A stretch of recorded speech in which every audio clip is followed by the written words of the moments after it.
probably think about how you can get the most out of your team. And so it's about the relationship that you have with them as an internal customer. That every team member has a incredible treasure and unique ability inside of them for you as a leader to illuminate. If you think about what an organization really is, it's a composition of great unique ability and talent that held together makes an outstanding thing happen for the marketplace. The idea is that everybody in the organization gets to be more of themselves. It all starts with people. How do you see employees? Are they hired hands? Are they friends? Are they enemies?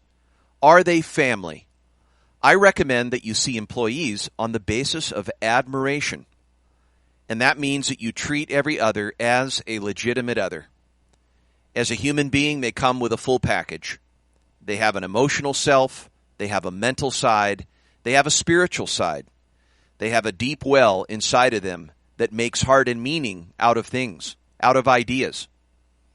And so what really drives greatness in an organization is that the organization has really great guiding ideas. And the guiding ideas are noble. You know, the mission, the vision, the values, what you stand for, what you'd never compromise, the story of why you do what you do, the dominant narratives that really precipitate what your business is. It's a community of people. You're building a cause, not a company. And when we get that what we're really driving in our leadership is we're giving people the freedom to choose, the consent to choose, to create. It's about, what do you think? What do you think? What do you think is a 4-word sentence? Those 4 words are so important. What do you want to create? That's the question. That's the heart question. What do we really care about here? That's the point. So probably what you're beginning to do at the beginning of the year or at any time is to create a one-on-one experience with your team in such a way that you increase the trust, you increase the relationship. You have 2 types of trust. You have practical trust and you have emotional trust. Practical trust is that you find that their actions, their behaviors, they're reliable, so that you will depend on them, you will authorize them to take responsibility for what you delegate. So when you give someone direction and you ask them to produce outcomes or you invite them into an alternative future outcome, hey, come along with me, here's what success would look like in your job.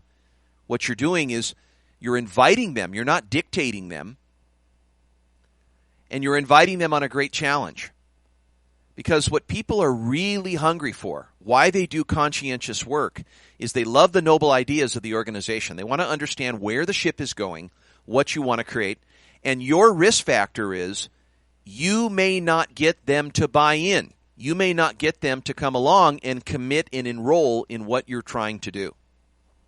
People do not care what you know until they know you care. So in order for you to declare a destination, to have it resonate, it requires a horizontal connection versus just a vertical connection. A vertical connection is climbing a mountain, going up to the crest. Hey, when we get up there, I'll celebrate with you. I'll lift you above my shoulders. We'll do it together. Right. That's the ascent. But the horizontal connection is we have an understanding. We have emotional trust. I will put my well-being in your hands because I emotionally trust you. Emotional trust gives rise to truth-telling, discernment. The number one opportunity to you to get help from them is to be honest with you. How many times do you find yourself saying, I'm just so wanting them to be eager to tell me what's going wrong. I can't see everything. If I can't see every blind spot, that's why I have a team. I have people around me that will help enlighten me on seeing it. So they don't care what you know until they know you care. And the kind of ownership and the behavior that you're wanting, that responsibility, creativity, organization, great discernment, those behaviors are created out of a horizontal space where there's trust. And that trust isn't just because of their competency. That trust is because you trust them. You entrust them because you see the potential in them. How you see them is how you treat them, and how you treat them is who they become. I'm going to repeat that again. How you treat them is how you see them. And how you treat them is who they become. Bend the beam, do a personal inversion back on yourself to really consider where you're coming from. If you're in service to someone else, then you are there to serve them. If you're a service leader, if you're a servant leader, and you're there in service to helping them create an alternative future with you, then you are harmonizing your own ego, what you want, with what matters to them.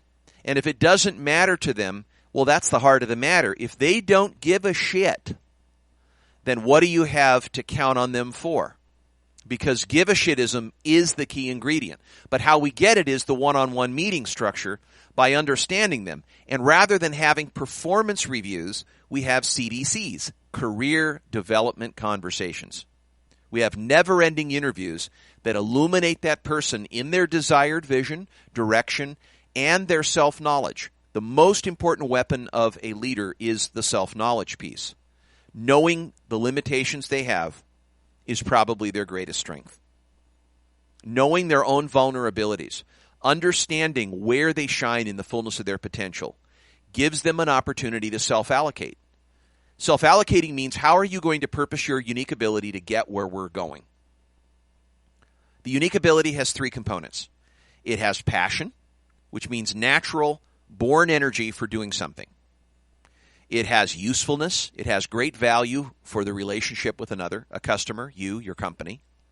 It's a magnet. And it has a superior skill to it. It's a superior skill that someone has a passion for that makes them the most useful. You can be very, very useful in the marketplace, but you're useful because they're useful and that they have answers within them. You don't have all the answers. Your role is the generative leader. You're a convening function in the organization, and you're there to put the right people together to help them think.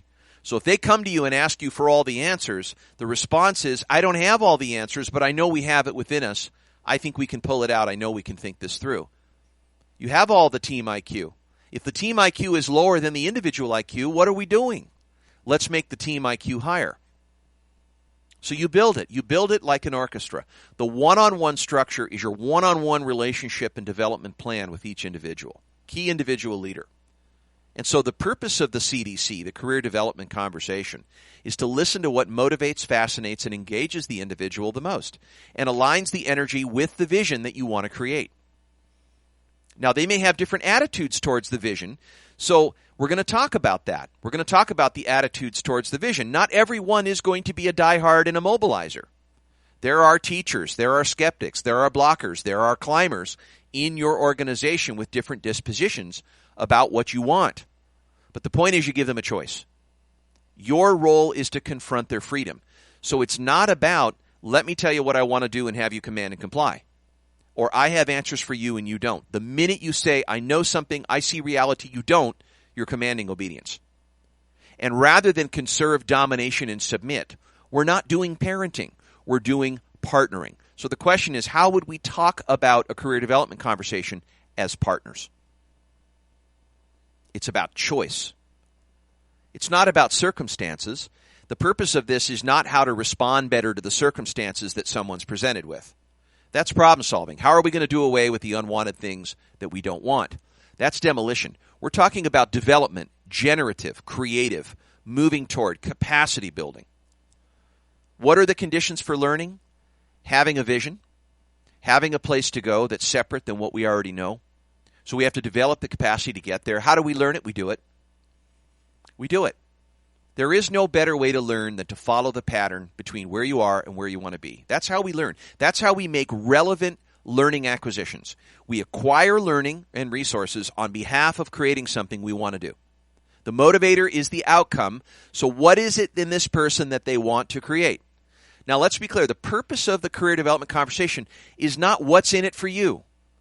What's in it for you is corrupt. That's a consumerism question. What is in it for you? What do you want to take from this? This is not a taking orientation. It's a contributing orientation. Taking is, I'm going to give you benefits. I'm going to sell you this benefit. And because I'm using that as a way to trick you into these benefits, you're then seduced into your loyalty. That's manipulation. That's not empowerment.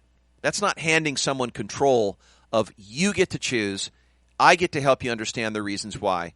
I can't make you make it a priority, but I can give you reasons to make it one. But ultimately, I risk the rejection of you not choosing. So the purpose of the one-on-one is to engage them in reflection and ideation on what fascinates, motivates, and engages them, and aligning that energy with the vision and the performance expectations of their role.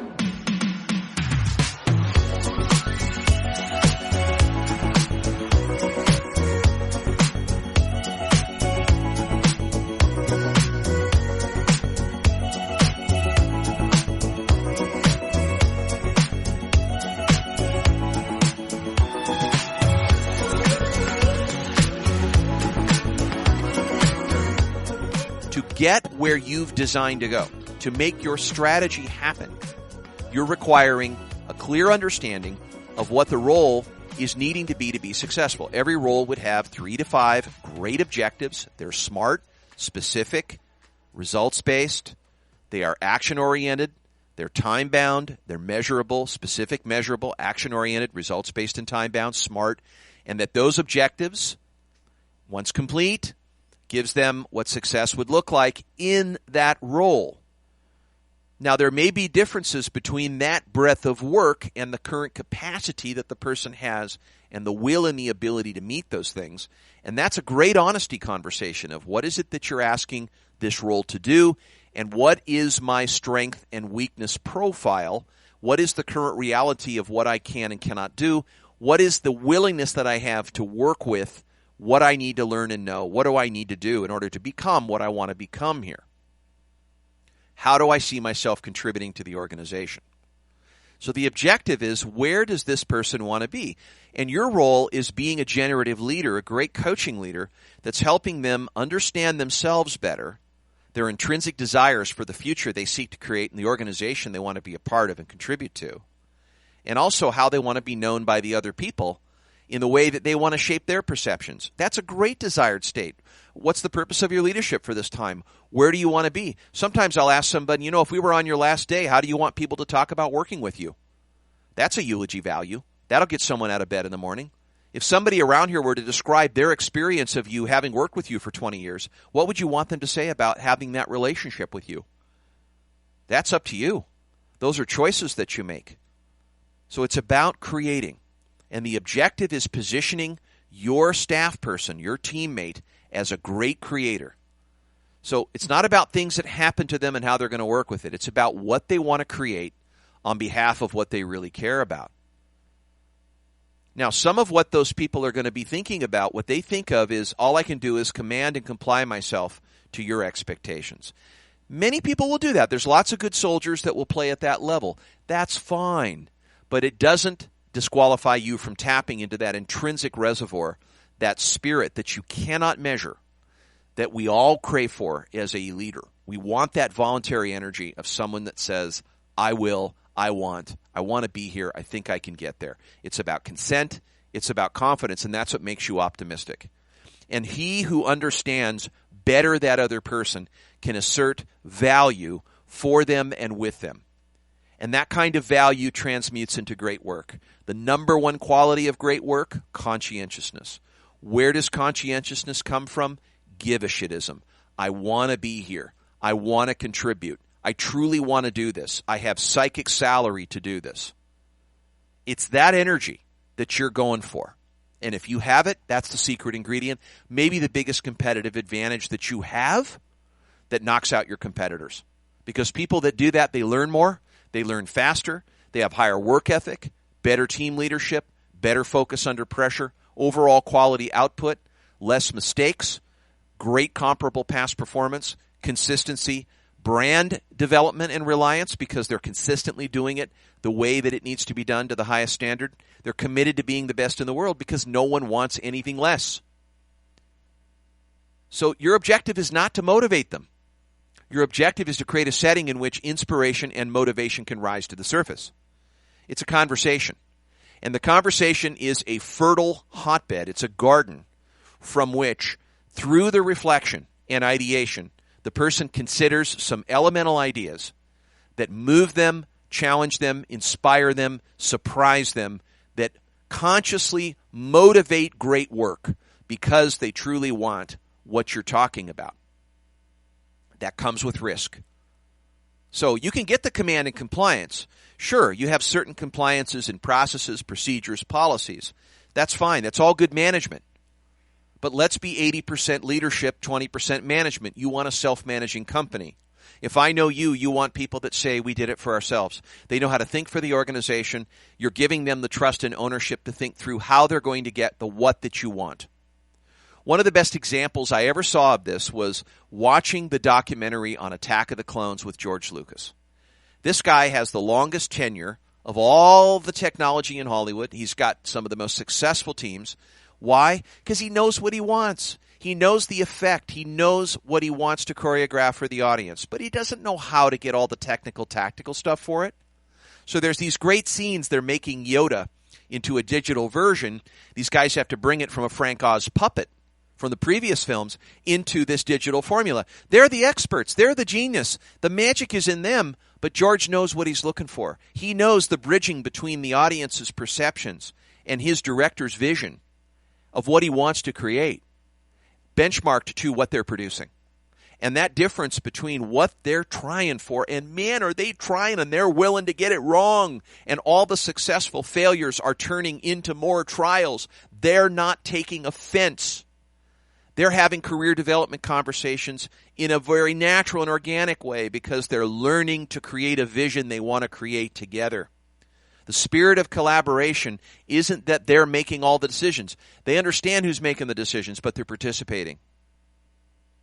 And they understand that in order for them to work through this, they all have different versions and stories and things, different mental models and different constructs. They practice awareness building. That brings them into a more coherence. So they have an understanding. They can listen. They can be open and receptive to the soft systems that shape the potential for the performance.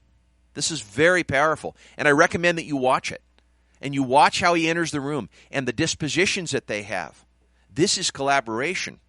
This is the person doing what they need to do in a leadership role, inviting, not dictating, and them doing things by being willing to get it wrong. They fail fast rather than slow. And they're not immune. They're not trying to keep the same thing over and over again. It's about diversity. That's the kryptonite of immunity. We're here to upset complacency. So one of the best examples was pretty interesting, and it came out of Hollywood. It came out of a filmmaking moment, a documentary that I was able to see it, and I said, that's it. That mode of interaction is what I'm trying to illuminate for you, the leader, so that you can see an example. Not to be him, because you're going to do it your way, but understand the principles and the mechanics of influencing this way, of bringing out people's best, of how to get them to take trials and errors on things, how to get them to take those risks, make those decisions, how to really get that, and then learn by doing and trying it out. It's not like they're asking him, hey, how do we do this? They're saying, here's what I have in mind. Here's what I'm doing. Now, what should I do from here? What's the vision? Is this getting us there? Is it not? And that current reality becomes a thermostat. And they come back and make adjustments. And they keep at it. And they keep at it.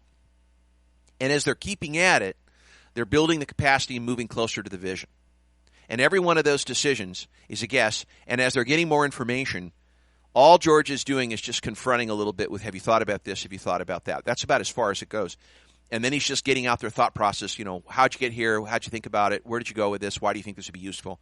He's truly interviewing them. He's a never-ending interview of bringing people into greatness. He's illuminating people. And they learn who they are in the process of pursuing this. They don't take it personal. So when you get into the one-on-one, where are you wanting to be a year from now? A great question to open with is, if we were here, it was a year from today, and you're looking back, what would this year behold for you, personal and professional? Get into both sides. You want to know them as a whole person, because no one's really asking them, and they're not going to do that for themselves, is what are the skills and accomplishments that you developed this year? What were the 3 best decisions, let's say, that you would have made? You can do that in foresight. You could also do the look back and do a year in review. You could do what I call a consolidation, which is go back through the year that they just came from. And as you look at it, do a crossover. In other words, what were the things that you did that worked? What were the things that you did that didn't work in your eyes? What would you have changed? What did you learn from those things? Analyze how it got to be this way. And then what's your further progress? As you transition them into the new year, what are they going to keep, improve, start, stop? What are they going to kiss? If they had a chance to repeat the year again, what would they have done differently? What were the best decisions that they made in the year? What were the most essential breakthroughs, the very distinct accomplishments that they felt very proud of this year? And what were their biggest setbacks? What were those losses? And why did those losses come to fruition? What do they see? What can they make sense of? Can they see a bigger peripheral vision of root causes of surface issues? You might use the 5 whys to say, well, why did that happen? Well, why did that happen? And why did that happen? So that they get down to the very basic causal elements of what gave rise to the consequences.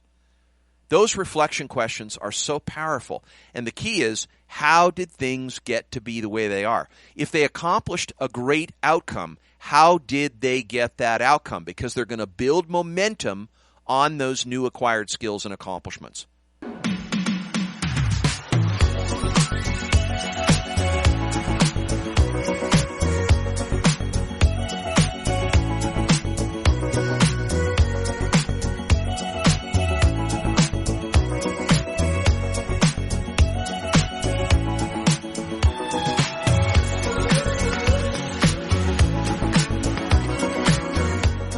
Every year, they get new capability and new confidence by recognizing the current reality and competencies that they drew in, what they assimilated.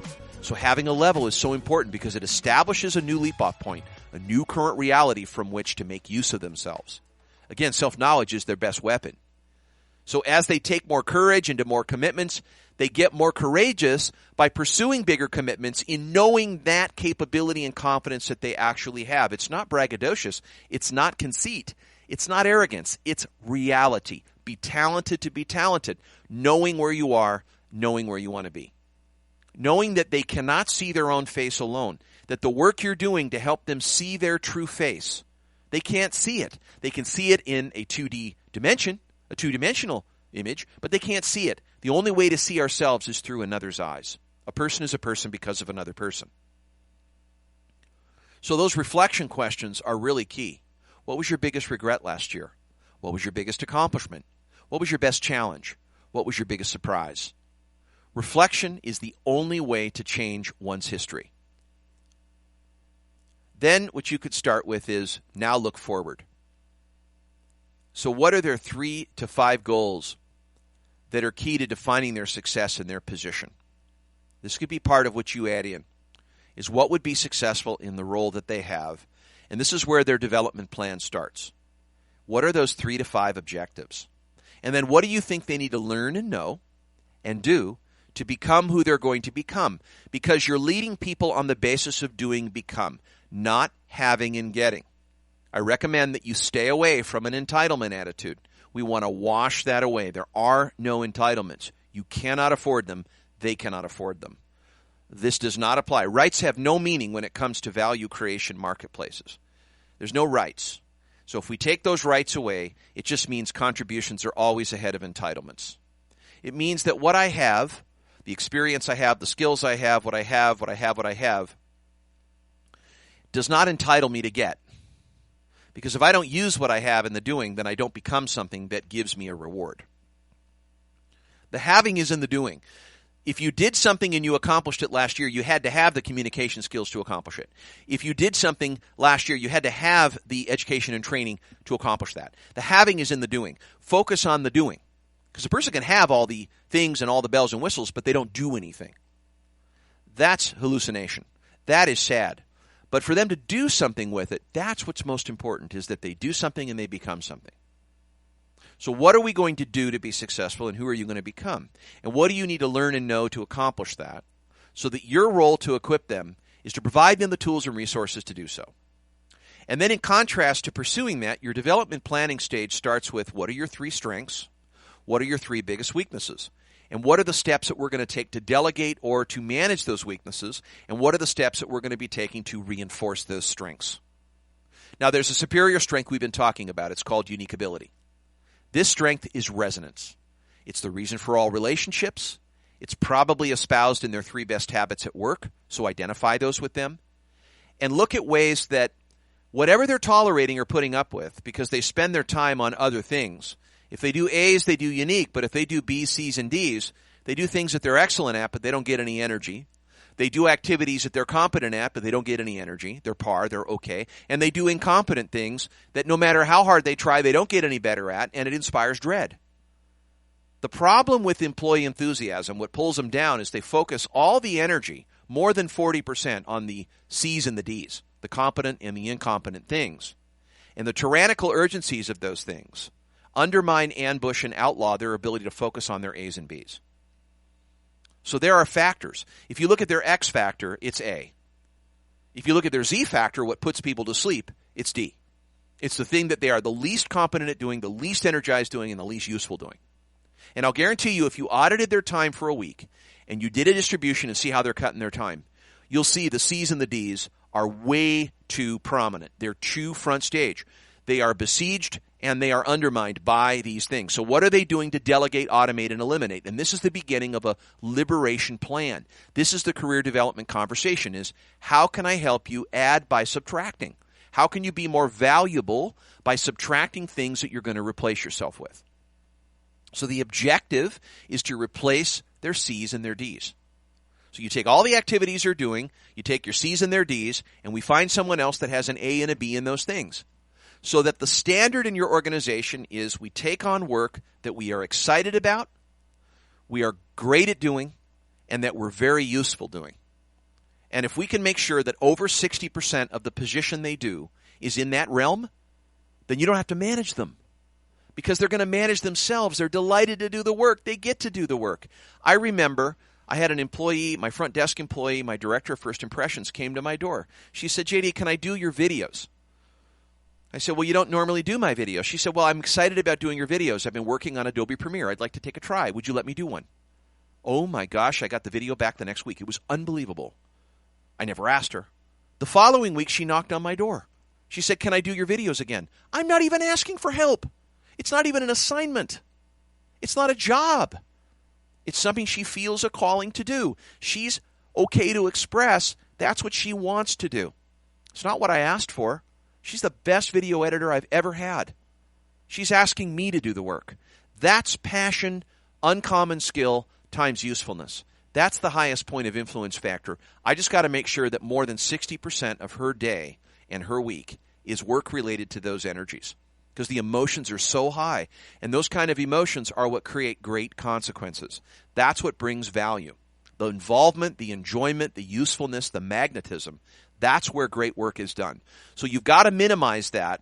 You've got to take the pseudo work instead of the impact work and minimize that under 40%. That means we've got to take the C's and the D's and we do the have-tos. We've got to get those lower because if we don't make a plan for that, then they're going to get their wind sucked. They're just not going to have the spirit. And you're going to have a recipe for creating lame horses in the stable. You're not going to be able to race them anymore because you're going to have people getting better at the wrong things. If you get too good at the wrong things, watch out. That's the excellence trap. You do not want to rely on people for doing chores. You want to rely on people for creating opportunities. Chores are different than opportunities. Opportunities are opportunities to be more of myself and be competitive. Be more of myself and to have an advantage, to have an unfair advantage. And that comes from locating what that personal gift is, developing a plan of action to remove the C's and the D's with a sense of urgency and insulate them so that we have artists in the company, not just engineers and economists, but we have people making art, doing intrinsically valued things with their authentic self and purposing it. That's how you get great work. That's how you dominate your competition. It's people, it's strategy, it's process. If you get the people illuminated that way, you will have more creativity in your organization, confidence, and you will have better free time and more quality of life than you've ever dreamed. So going into the bigger questions around that, and around intrinsic desire, would be skills and strengths. And then what is their delegation plan? What are their values? How do they express them more this year? What are their biggest interests? What would they like to learn most at work? What are their dislikes? What are we going to do about those? What are their preferences? What's their overall direction? What are their weaknesses? What are their biggest opportunities? This is all part of the career development conversation. And then you've got feedback to give them. What are their best abilities as you see it? What are the blind spots? What behaviors might get in the way? What might be in the way? And what conditions, in what settings do they make their biggest contributions? What have you been able to see? What is your experience of them? You can't manage, no one can manage your experience, but what is your experience of them? And what are you doing with that data? Right? So sharing your experience of them. And what are you most optimistic about? What are they most optimistic about? You're a hope dealer. You're a maker of peace. You're a global teacher. What are you most optimistic about with them, with their help? So you align their personal vision with organizational vision. What kind of organization do they want to be a part of? What do they want to create? What is the company that they want to be a part of? What contributions do they see themselves making this year to the company? Where do they see themselves needing help? What is the development plan on what to learn, know, and do and become? What kind of company do they see us becoming, that you belong to, Mr. Employee or Mrs. Employee? What priorities or projects or goals must be accomplished within the next 90 days? So what does that look like? So not only have we got their organizational dream, we've got their personal contribution dream, and we also know what dream they have of getting help.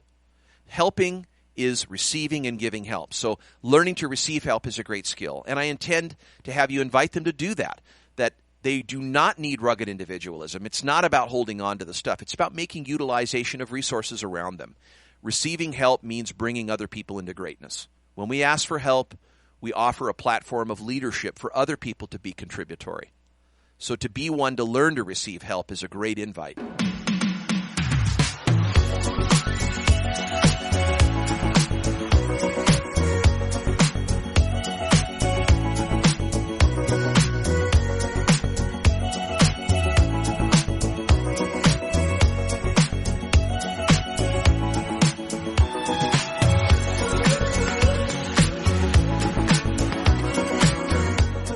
So who will be most suited to get involved in helping them obtain these goals?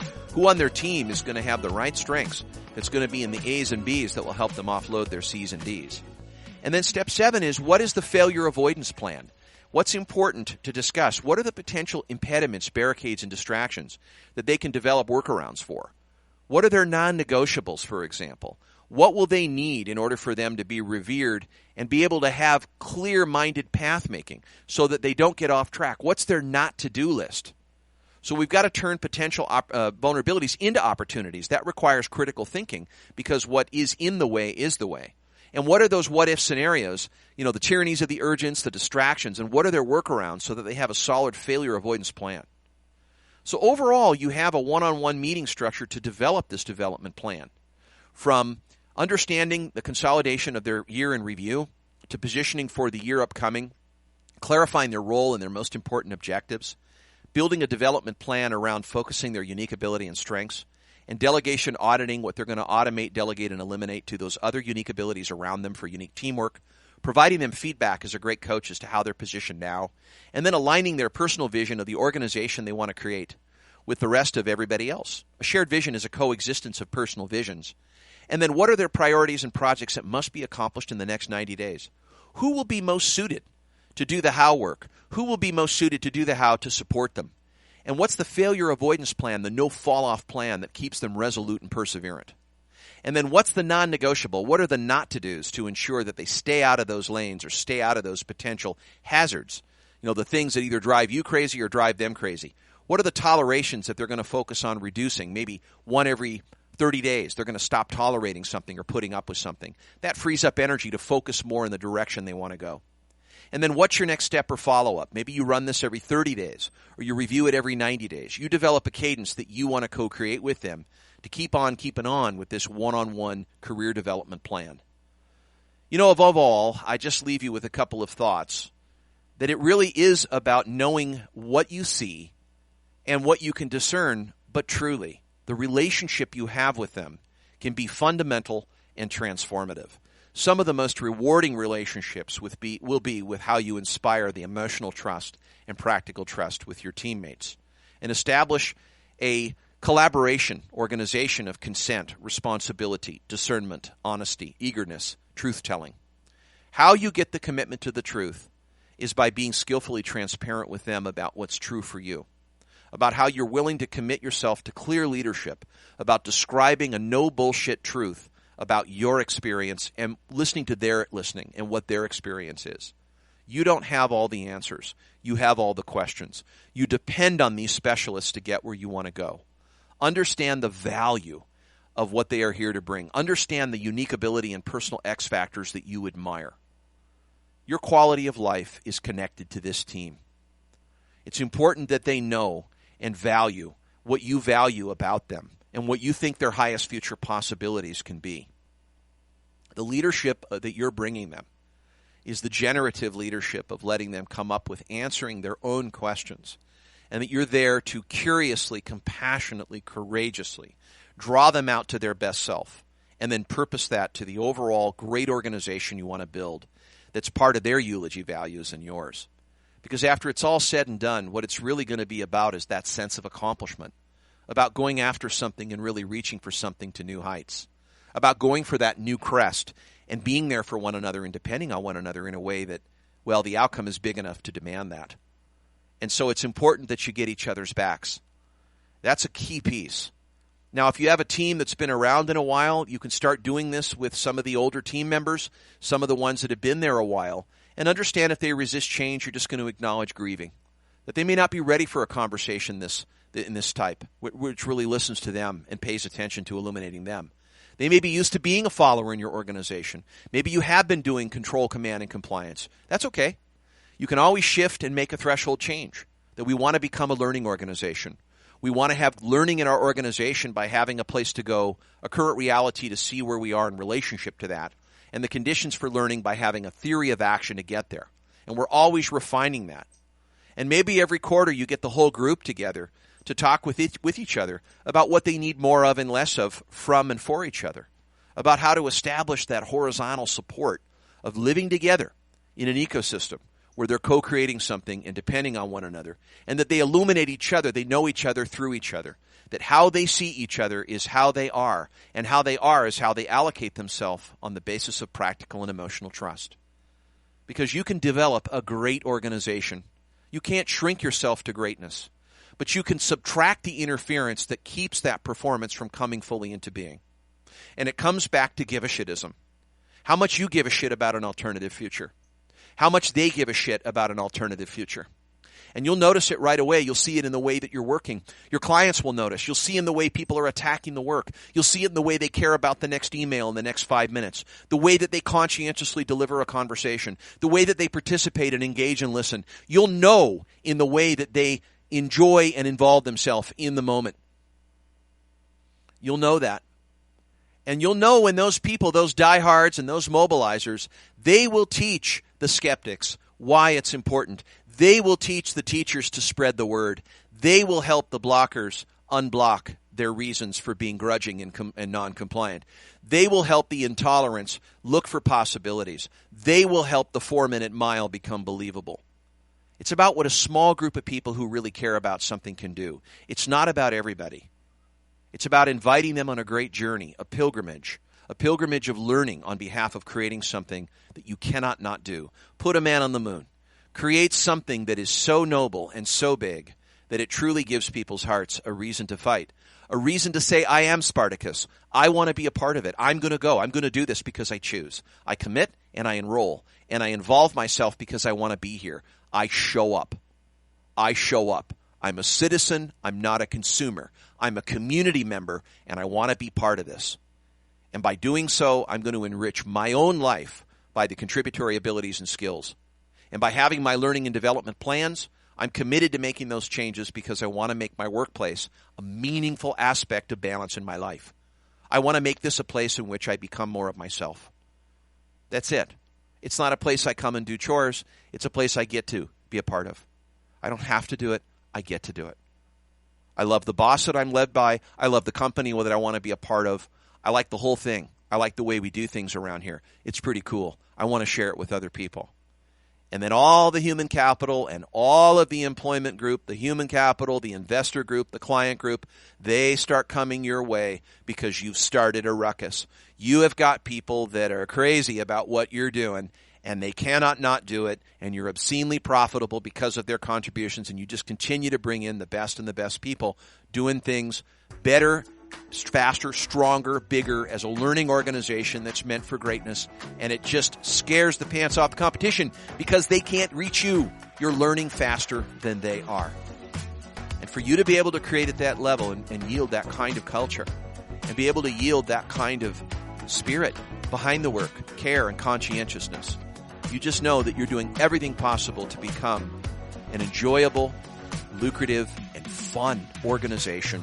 You're not limiting, complex, perplexing, but you're having fun and you're loving your life as an entrepreneur. You're being a great soul and you're giving a difference. You're making an impact and you're learning to receive. We're at highlevelperformance.com and we love to help leaders, nurture leaders, be the Sherpas that lead them up the hill on these kind of things. Bring them into greatness, bring them into high-level performance and challenge great minds. We're at highlevelperformance.com. Thank you very much for listening.